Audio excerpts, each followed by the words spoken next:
So welcome back. We're gonna start with part two of theories and practices in couples and family counseling. Um, so welcome back. Our study of Bitter's theory and practice of couples and family counseling. In part one, we kind of laid the conceptual and personal foundation, the systems perspective, the historical lineage of the field, and the practitioner as a person. Now we will turn to the theoretical heart of the textbook. The 11 models of couples and family counseling, each representing a distinct paradigm, a distinct set of assumptions about families, and a distinct set of clinical tools. Part two is ambitious, to say the least. We're going to move from depth psychology of Freud and Winnicott in Chapter 5 all the way to the psychophysiological research laboratory of John and Julie Gottman in Chapter 15. So, covering in between virtually every major school of thought the field has produced in the last century um, is encompassed in these chapters. Um, the goal is not to necessarily master each model in isolation, but to develop the kind of comparative, integrative literacy that distinguishes the practice. So, as soon as, sorry, as you will see, each model we study provides a different lens, and Bitter's consistent application of each lens to the same fictitious family, the Quest family, allows us to compare what each model actually does in practice, not just in theory.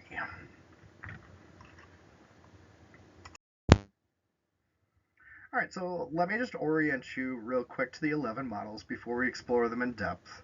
They are organized in this slide just as a simple grid. So I want to briefly characterize the arc here. Chapters 5 through 8 represent the older, more established models, so object relations, Adlerian, multi-generational, Bowen, and Satir's human validation process. These are the models that emerged in the first half of the family counseling history, largely in the 1950s through the 1970s, when the field was established itself as distinct from individual psychotherapy. They share a modernist assumption, a belief that there is something true and essential to be discovered about families.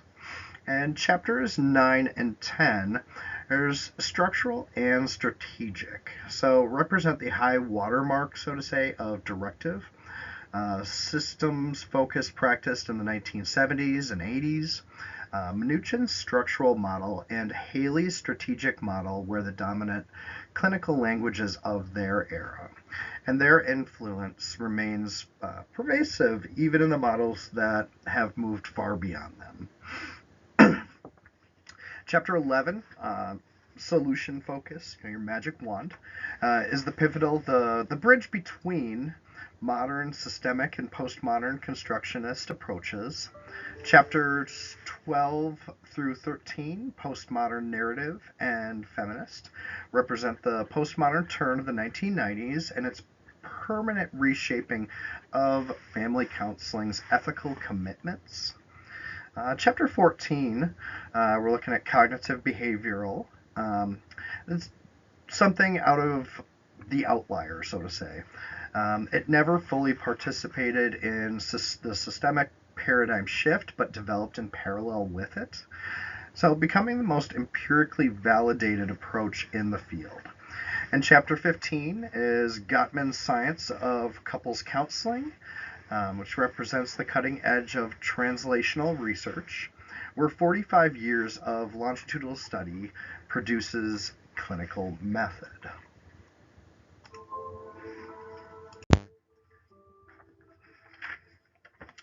All right, so before we enter the model chapters, we need to meet the Quest family because you will enter and realistically encounter them in every chapter that follows. The Quest The quests are a composite, a blended family created by Bidder as a comparative device. By applying each of the 11 models to the same family, we can evaluate not just what each model believes, but what each model actually does. The Quest family is not a simple teaching case. Bidder deliberately gave them multicultural complexity. The children come from a different cultural background than the step-parent, and the families navigate the full range of challenges common to blended families. Communication breakdown between the couple, parent-child conflict across cultural lines, loyalty binds in the children, and unresolved grief and family of origin patterns in the adults. As we work through each model, I want you to do three things with the Quest family. First, notice what each model sees. What does this theoretical lens make visible that another lens might miss? Second, notice what each model does. Which of the Quest family's presenting challenges does this model engage directly, and which does it set aside? And third, notice how your own responses to the Quest family shift as you read each model's application. Your reactions are data about your developing theoretical orientation.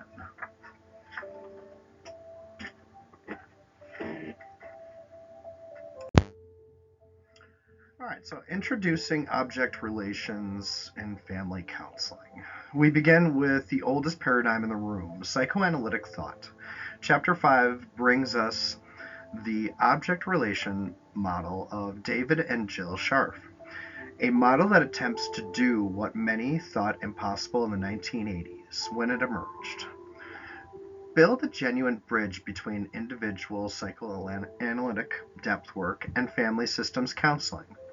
The paradigm here is modernist psychoanalytic. The Scharfs are searching for something real and essential, unconscious objection relation, splitting projective identification that they believe actually exists in the family system and can be worked with in counseling.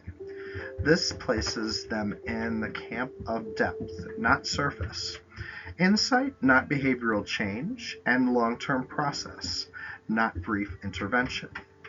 The core question that drives this model is, how do early attachment experiences and unresolved object relations, the internal images of the self and the other formed in early childhood, shape current family dynamics? The assumption is that we are all, in some sense, still responding to versions of our earlier caregivers that live inside of us, and that we project these internal objects onto our family members in ways that generate the very conflicts we came to counseling to resolve. The change mechanism is insight, but insight of a particular kind. Not cognitive realization alone, but the emotionally lived experience of understanding, held within what Winnicott called a holding environment, a safe, reliable, boundaried relational space that allows the family to lower its defenses and reintegrate split off parts of the self.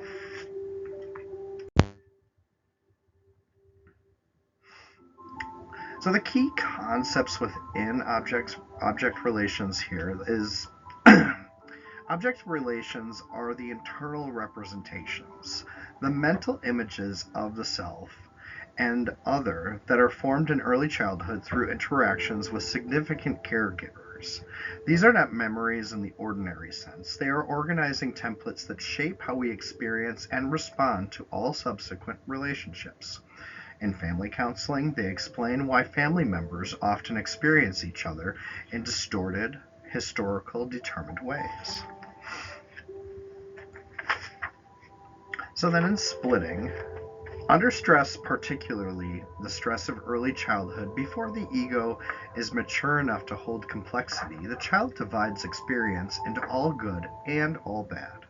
This is splitting. The problem is that split off bad objects do not disappear. They are projected onto others. In families, splitting underlies patterns where one child becomes the identified parent while another is idealized, or where one partner is seen as the source of all family problems. All right, so the holding environment. Winnicott's metaphor for the relational space that good enough parenting provides reliable, boundaried, warm, non intrusive, that allows the child to develop and explore safety. In object relations family counseling, the therapist's primary task is to create this holding environment for the family system. Without it, the family's defenses prevent the emotional depth from occurring. And then we have transference and countertransference. So in object relations family therapy, transference is not merely the client's distorted perception of the therapist. It is the lens through which the family members see and respond to each other. Their internal objects projected outward. Countertransference now. The therapist's own responses, emotional responses to the family, is equally important clinical instrument. The Sharps treat their own emotional reactions as information about what is happening in the family's unconscious process. Then we move on to projective identification. So perhaps the most clinically rich concept in the model, projective identification occurs when one person unconsciously projects an aspect of the self, often a disowned, threatening, or unloved part, into another person, who then unconsciously identifies with and enacts the projected content. In families, a parent might project their own unacceptable aggression into a child, who then behaves aggressively in ways that confirm the parent's unconscious expectation. The counselor's task is to help the family recognize and reclaim these projections. So back to good enough parenting. Winnicott's deliberate imperfect ideal, not perfect parenting, which would be both impossible and harmful, but parenting that is sufficiently reliable and attuned to support the child's development of a secure internal world. The concept has been critiqued as placing disproportionate burdens on the mothers and reflecting Western middle class assumptions about caregiving, a critique worth holding throughout this chapter.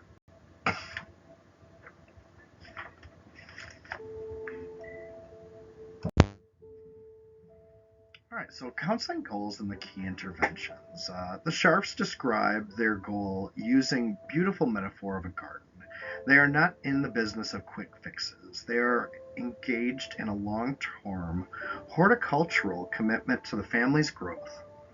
The counselor functions as a consultant in when the gardeners, the family, run into problems they cannot handle alone.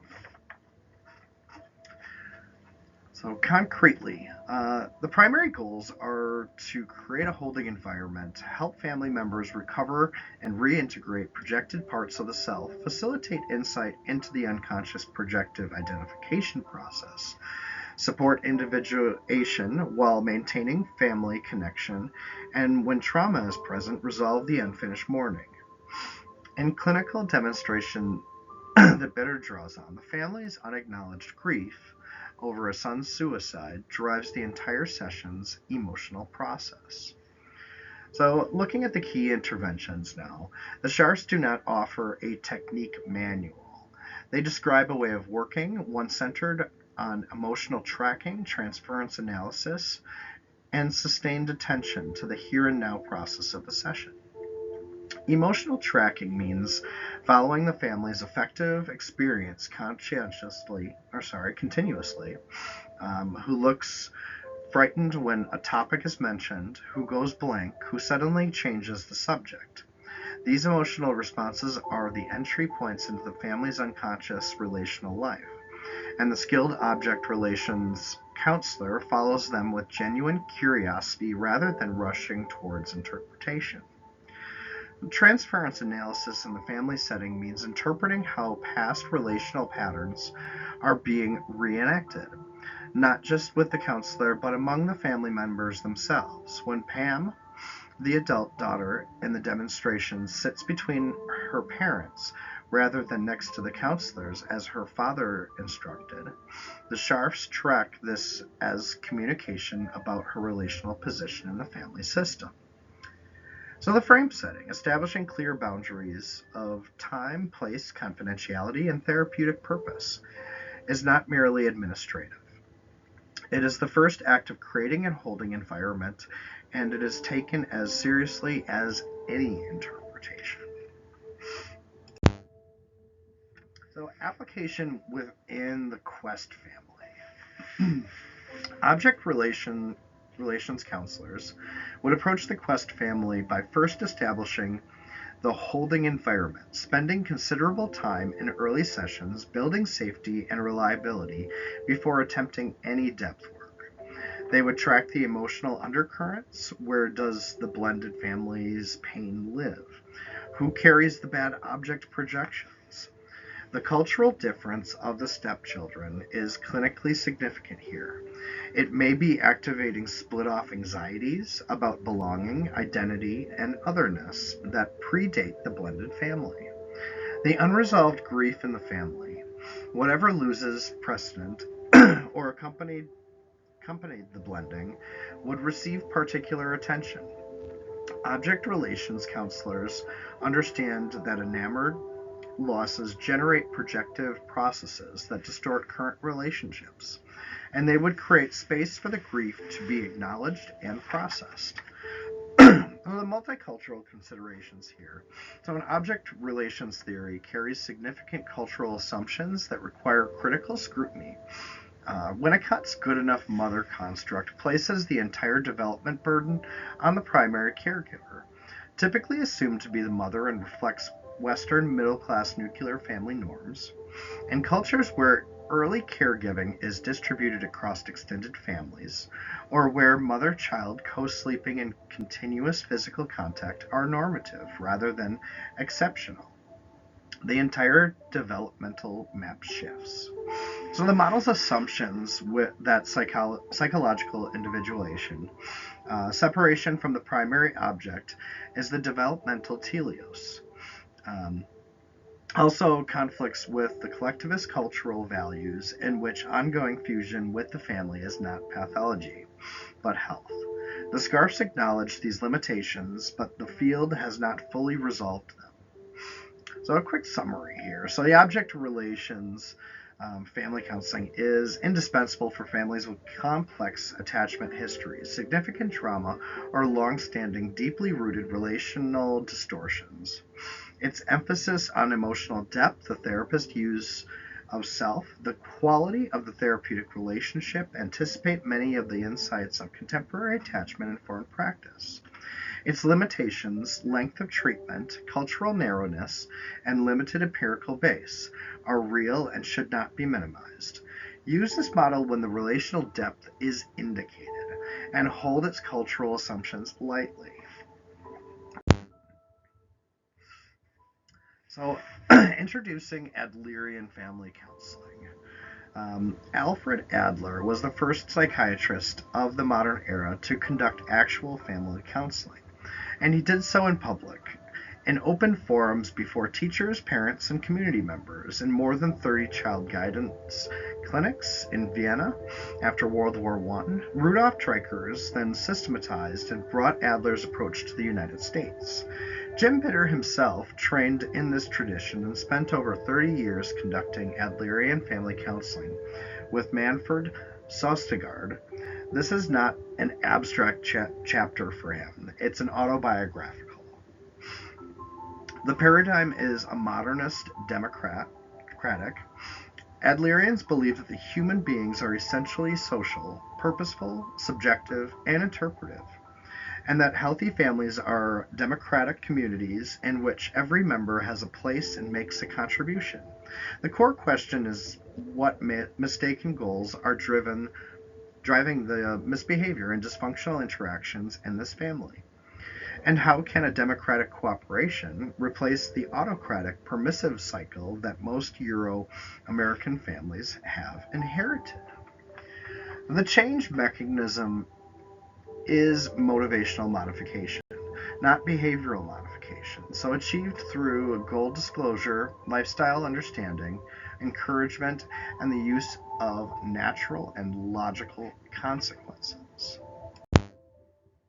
All right, so let's go through some of the key concepts.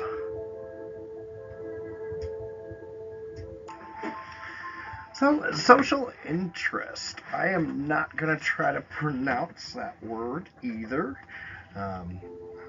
So, it's a German word that resists perfect translation, but is rendered as social interest or community feeling. It is innate human capacity for belonging, contribution, and genuine cooperation with others. For Adler, social interest is both the measure of psychological health and the goal of therapeutic work. A symptom in Adlerian terms is always a move away from social interest, a private logic substituting for genuine social belonging. The four goals of misbehavior are identified by motivation of children's problematic behavior. When a child cannot find belonging through useful contribution, they fall back on mistaken approaches. Attention-getting power struggles, revenge, and demonstrating inadequacy or assumed disability. The clinical genius of Dreiker's system is that the recognition reflex. When the counselor accurately reflects the child's goal back to them, the child responds with a quick smile or twinkle in the eye that confirms the hypothesis without triggering defensiveness. Looking at family constellation, this is a systemic structure of the family: birth order, sibling relationships, family atmosphere, family values, and psychological positions each child takes in relationship to others. This constitutes what Adlerians call the family constellation. It is the formative context in which each child develops their subjective interpretation of life and their strategy for belonging. So the lifestyle assessment is a comprehensive interview exploring earliest recollections, family constellation, birth order experiences, and what Adlerians call basic mistakes. Overgeneralizations and faulty conclusions about life that organize the person's private logic. The lifestyle assessment reveals the guiding life fiction, the implicit story the person is living out, often without awareness. So the teleological and purposeful behavior. So Adler insisted on the teleological rather than the casual understanding of behavior.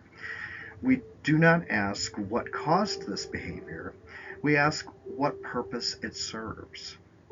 This is Adler's psychology of use, not what do you have, but what are you doing with it? This shift from the cause to purpose is profoundly systemic because purposes are always relational.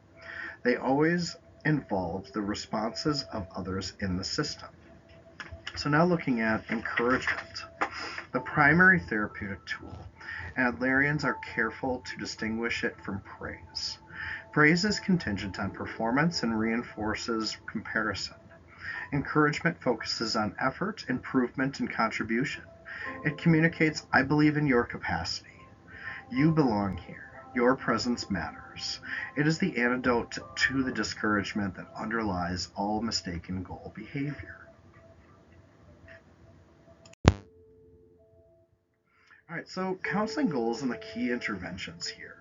So the first and most fundamental Adlerian goal is to establish and support effective democratic parental leadership. Dysfunctional families, regardless of their specific problems, share a common failure. The adults have lost their ability to provide calm, consistent, encouraging leadership. Before any specific behavior can be addressed, the leadership system must be functioning. Beyond that, Adlerian goals are motivational, replace mistaken goals with conscious functional alternatives, develop social interest in each family member, establish natural and logical consequences as the primary discipline tool. In open forum counseling, engage the audience as co-therapists using the normalizing power of shared community experience. So the key interventions here. The open forum model is genuinely unique in the family counseling. A family is counseled in a public educational setting, a school, community center, or family education center before audience of other families. The audience is not a passive gallery. They are invited to share their own experiences with the similar challenges and to offer suggestions. This normalizes the family's struggles, reduces stigma, and enlists the entire community as a therapeutic resource.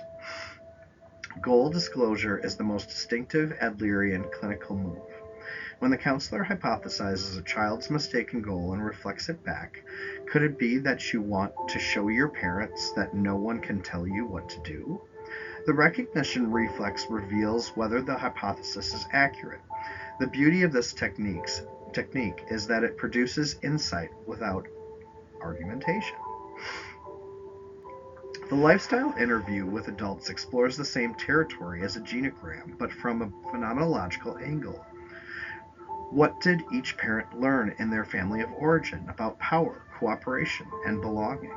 What are the basic mistakes, the overgeneralizations that drive their current parenting problems, or patterns, sorry. And finally, spitting in the soup. One of the most creative techniques in family counseling, the counselor names the payoff of a behavior so clearly and directly that the behavior loses its utility. The behavior is still available, it simply no longer tastes good.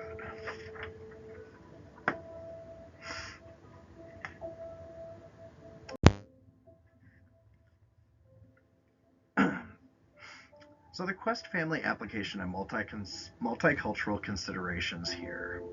So the Adlerian counselors would enter the Quest family by assessing the state of parental leadership. Are the step parents and biological parent functioning as a cooperative democratic team? In most blended families, and particularly when cultural differences complicate authority questions, the answer is frequently no. The counselor would join with the adults first, establishing the leadership coalition before turning to the children's behavior. Each child's behavior would then be assessed for mistaken goals. Children in blended families often face intensified belonging challenges, belonging to two households, two cultural identities, two sets of relational loyalties. These belonging to struggles tend to generate power and revenge dynamics that look like defiance, but are actually discouragement. Goal disclosure would help the family understand the purpose behind the behavior without assigning blame. So the multicultural considerations here for Adlerian counseling has a genuinely multicultural orientation already built into it, perhaps more than any other modernist model. Excuse me. Social interests is culturally flexible. It does not prescribe a single form of belonging. The open forum model is inherently community centered and can be adapted to diverse cultural contexts. Bitter and Carlson have explicitly extended Adlerian principles to cultural practice. The democratic therapeutic relationship, non hierarchical, collaborative, encouraging, also resonates across many cultural contexts. The tension arises around the definition of the appropriate family hierarchical structure.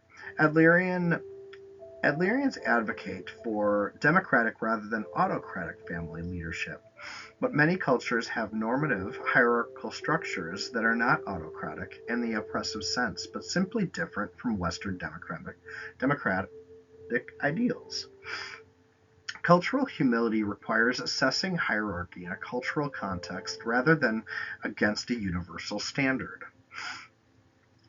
So, pulling this all together, Adlerian family counseling is one of the most genuinely integrative models in the field, combining social embeddedness with phenomenology, democratic values with practical technique, individual psychology with community practice. Its psychoeducational tradition gives its natural purchase in prevention and early intervention settings. The limited formal empirical base is real limitation. The model's strength lies in its clinical tradition, its community orientation, and its deep roots in social justice.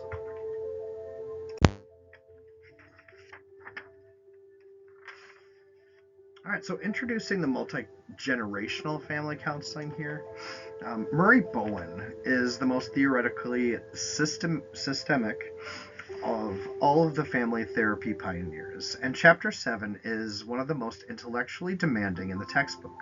Bowen began as a psychoanalytic psychiatrist, but moved decisively away from psychoanalysis toward what he called natural systems theory, grounded in evolutionary biology and the observation that the family emotional systems operate according to principles as predictable as those governing other living systems. For Bowen, effective clinical practice required an effective theory. He was contemptuous of counselors who worked with a clear theoretical map. The core question of this model is, how do multi-generational patterns, triangulational processes, and the levels of differentiation shape current family dysfunction? And the change mechanism is not insight in the psychoanalytic sense, but the deliberate courageous repositioning of the self within the family emotional system. Increasing differentiation through coaching and family of origin work. So, key concepts here. The differentiation of self. The cornerstone of Bowen's entire system, differentiation, often self involves two related capacities: the psychological separation of the intellect and emotion, the ability to think rather than just react under relational stress, and the independence of self from the family of origin emotional system. Poorly differentiated people have what Bowen called a pseudo-self, positions they hold as long as the relational environment supports them. When when anxiety rises, they fuse with others, becoming either overly compliant or oppositely reactive. Highly differentiated people can remain genuinely present and engaged with family members while retaining their own emotional center of gravity. So, looking at triangulation, when the emotional tension between two people, a dyad, reaches a threshold, the anxious pair draws in a third person to stabilize the system. This is triangulation. The third person functions as an anxiety absorber, but at the cost of their own differentiation. And when the third is a child, at the developmental cost of the child, chronic triangulation of the child is one of the most damaging patterns in family life. And detriangulation, learning to remain in a non anxious contact with both parties of the dyad without being pulled in, is the central clinical goal. So the multi-generational transmission process here, Bowen was the first to kind of articulate clearly the emotional patterns and levels of differentiation, and that they're transmitted across generations. The mechanism is not genetic but relational. Each generation's anxiety, its triangulational patterns, and its characteristic level of differentiation shape the relational environment into which the next generation is born. A three-generational genogram makes this visible. An emotional cutoff. When unresolved fusion with the family of origin becomes intolerable, people manage it by cutting off, either physically through geographic distance or emotionally through psychological withdrawal. But cutoff does not resolve the underlying fusion it carries into new relationships. The person who has cut off their family of origin is not free from it. They are still organized around it, only now reactively. So the genogram, a three-generational relational diagram depicting family structure, relationships, pattern, losses, and significant events, was co-developed with the Bowen tradition by Monica McGoldrick and colleagues. It is simultaneously an assessment tool, an intervention, a structural map of the family emotional system. Building a genogram with a family is itself a clinical act, not merely a data gathering exercise. Now we have social regression. So Bowen's most controversial concept here. The observation that societies like families can regress under chronic anxiety, lowering their collective level of differentiation, increasing emotional reactivity, and reducing their capacity for thoughtful decision making. This concept has found new resonance in political and social analysis of polarization and reactivity in contemporary life. So moving on to goals. Excuse me again. Bowen's two primary clinical goals are stark in their simplicity: reduce anxiety and relieve symptoms, and increase each family member's differentiation of self. Everything else follows from these two. Symptom relief without increased differentiation is the first order change. The system has shifted just enough to return to homeostasis. Only increased differentiation produces the second order structural change that endures. The route to change in Bowen's model is not family therapy in the conventional sense. Bowen often worked with the most differentiated member of the family, sometimes alone, coaching them to reposition themselves within the family emotional system. When one person increases their differentiation, the triangles throughout the system are disrupted, and the change ripples outward. So key interventions here, looking at like the genogram construction as both like the assessment and the intervention. More of a collaborative process, therapeutic assessment that acts as the intervention itself. That's key here. So the act of mapping three generations, identifying triangles and cutoffs, tracking multi-generational patterns, all of this is the therapeutic work, not merely the data. Um, Process questions, Bowen's primary clinical tool. Questions designed to evoke thinking rather than emotional reactivity. What do you think was happening in the family when that occurred? Rather than, how did that make you feel? This is not emotional avoidance. It is deliberate cultivation of the capacity to think under relational pressure. Coaching is the intervention of the choice when working with the most differentiated member, supporting them to re-engage in cut-off relationships, to take positions without triangulating others, and to remain in non-anxious contact with family members who are pressing for emotional fusion or reactivity. So detriangulation, the five-step process described by Guerin and colleagues, involves identifying the triangle, observing one's role in it, taking a non-anxious position, staying connected to both parties, and maintaining that non-anxious presence under pressure.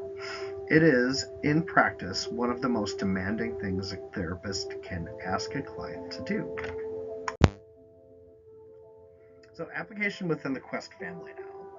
A Bowen's counselor first acts with Quest family would be to build a three-generational genogram mapping the cultural heritage, the patterns of loss, and cut off the triangles around the children and each adult's level of differentiation. The blended family structure, with its competing loyalties and cultural complexity, would be understood as a context shaped by multi-generational processes in both adults and families of origin. The counselor would then identify which adult is most differentiated and work primarily through that person, coaching them to shift their position in the key triangles.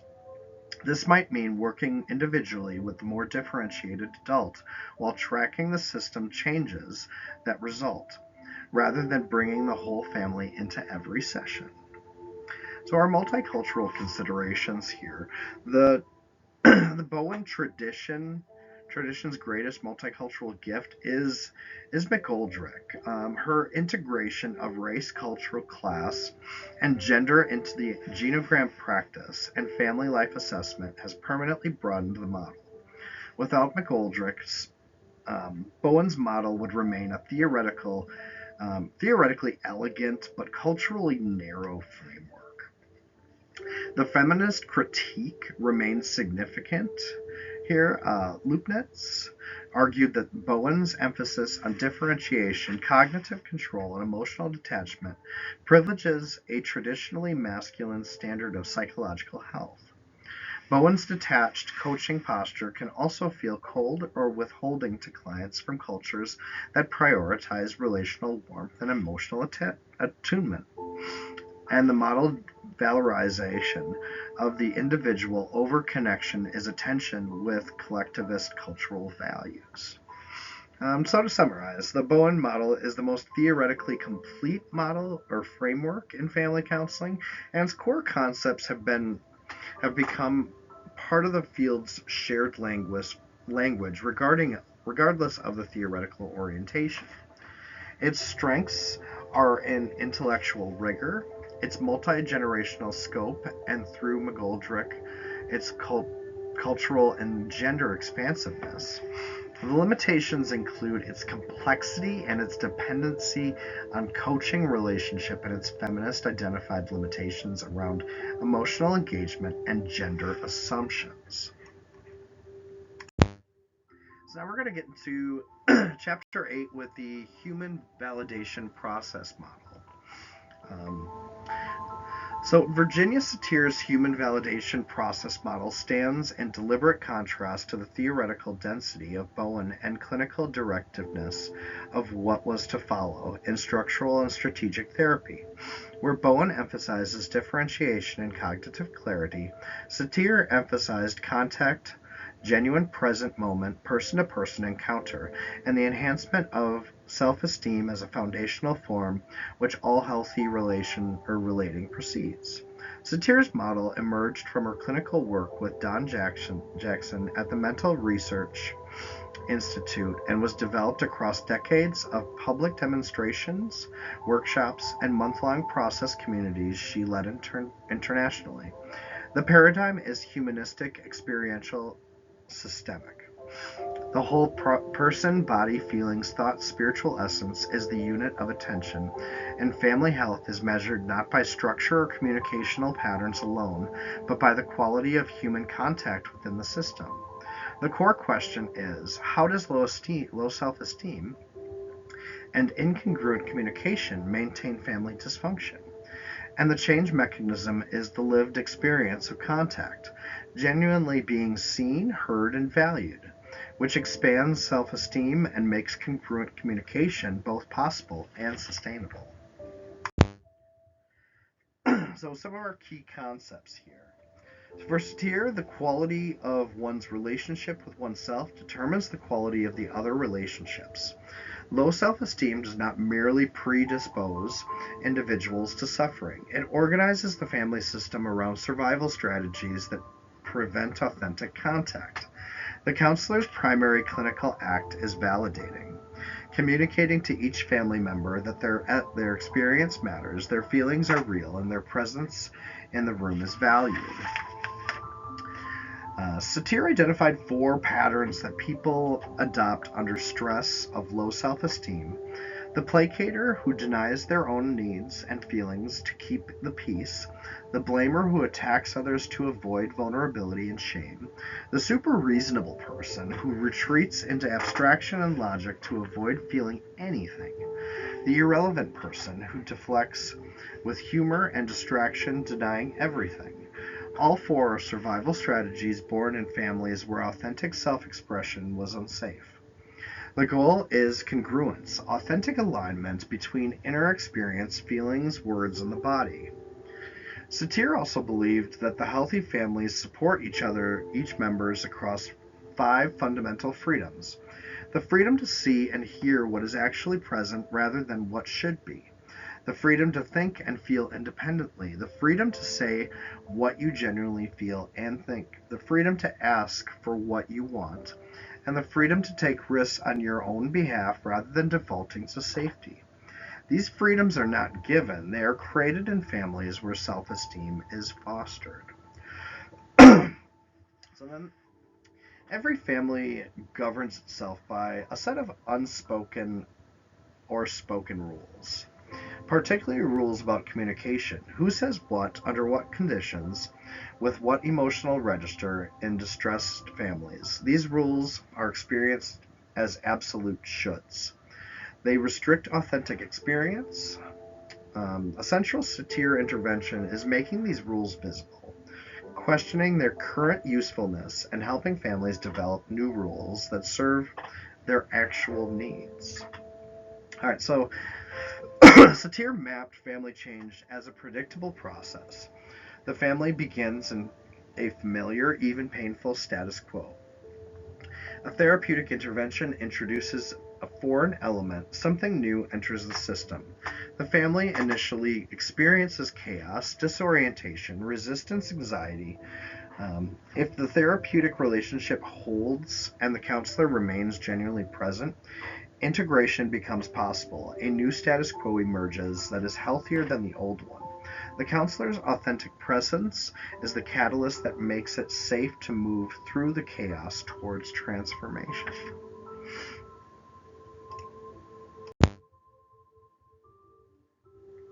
All right, so moving on to counseling goals. Satir's goals are experiential rather than behavioral. She sought to establish clear, congruent communication, expand self esteem, support each person's capacity for the five freedoms, and above all, create genuine contact within the session. Contact, in Satir's sense, is not merely communication, it is lived experience of being truly met by another person. When that experience occurs in a family session, it is both diagnostic and therapeutic simultaneously. Family sculpting is perhaps Satir's most recognizable contribution. Family members are physically arranged in relation to each other to make visible what is usually invisible. The power dynamics, emotional distances, alliances, and yearnings in the family system. Bodies tell truth that words conceal. When a family member sculpts their experience of the family and sees it objectified in the room, the possibilities for empathy and reorientation multiply. Parts parties being the work inward, exploring the contradictory internal parts of the self that have been shaped by family system roles. Every family produces internal multiplicity in its members, the compliant part and the angry part, the loving part and the frightened part. Parts work all allows these to be the acknowledged, honored, and integrated. Family reconstruction is the most extensive of Satir's techniques. A dramatic multi-session reenactment of family of origin, history guided by the star, who selects the participants and the roles and works through historically rooted patterns with the support group. The personal iceberg is a clinical metaphor that has become a teaching tool. The visible behavior is not merely the tip, is merely the tip. Beneath it lies feelings about feelings, perceptions, expectations, yearnings about the deeper self. Satir worked consistently below the tip, beneath the behavior, toward the yearning. The recipe acronym from McClendon and Davis: resourcefulness, empowerment, congruence, inner system, pattern, externalization, often offers a contemporary summary of Satir's therapeutic priorities.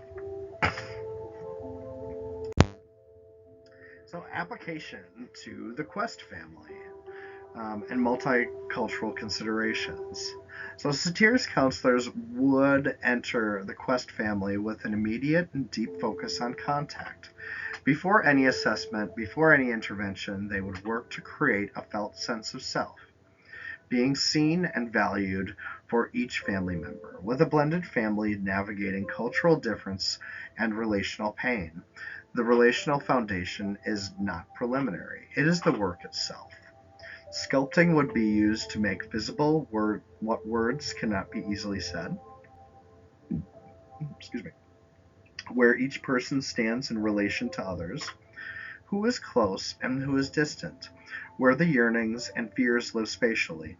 The cultural difference of the stepchild or the stepchildren would be honored as a resource within the family, a source rich of perspective, rather than experience as a source of division. So the multicultural considerations here. Satir worked internationally throughout her career, carrying her model across languages and cultures in her process communities. Her humanistic values, the universal worth of each person, the healing power of contact, have broad cross cultural resonance. Jean McClendon and John Feynman have worked to adapt the model specifically for Asian populations. The tension lies in the model's emphasis on explicit verbal self-disclosure. In cultures where indirect communication is the norm, where self-expression is constrained by relational hierarchy, or where personal disclosure before a stranger violates cultural norms, the satir model requires sensitive adaptation. The touch that is central to satir's work, she was known for her capacity to touch the family members in ways that communicated genuine care, also requires careful cultural collaboration and calibration. So the human validation process is the most humanistically generous of all the models that we're going to look at. Satir's belief in the fundamental worth of every family member, her genuine delight in each person she encountered, was not merely technique, it was character. The model's limitation is also its strength. It depends on the level of the counselor's presence, authenticity, and personal development that is difficult to teach and even more difficult to standardize. The empirical base is limited. The transformative potential, when the conditions are right, is extraordinary.